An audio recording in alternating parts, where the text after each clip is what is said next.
menghadapi pandemi COVID-19 atau virus corona. Otoritas Jasa Keuangan (OJK) memberikan stimulus di bidang jasa keuangan, baik bank, perusahaan pembiayaan atau multifinance, asuransi, dan dana pensiun.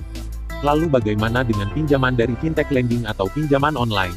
Ketua Dewan Komisioner OJK Wimbo Santoso mengatakan perusahaan fintech lending merupakan platform yang mempertemukan antara pemberi pinjaman dan penerima pinjaman.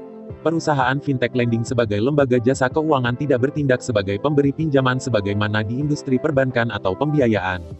Karena fungsinya sebagai platform, bukan sebagai pemberi pinjaman, perusahaan fintech P2P lending tidak memiliki kewenangan untuk melakukan restrukturisasi pinjaman, kata Wimbo kepada CNBC Indonesia, Kamis tanggal 16 April tahun 2020.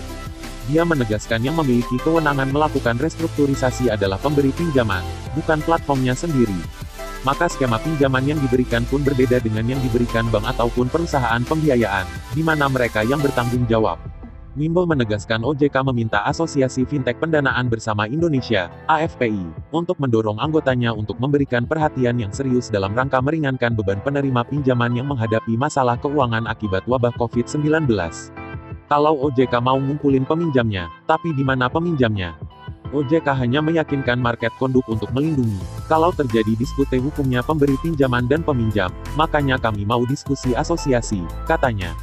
Sebelumnya AFPI dalam siaran resminya pun telah menegaskan anggotanya tidak bertindak sebagai pihak pemberi pinjaman sebagaimana di industri perbankan atau pembiayaan. Dengan begitu perusahaan fintech lending tidak memiliki kewenangan untuk melakukan restrukturisasi pinjaman tanpa persetujuan dari pihak pemberi pinjaman.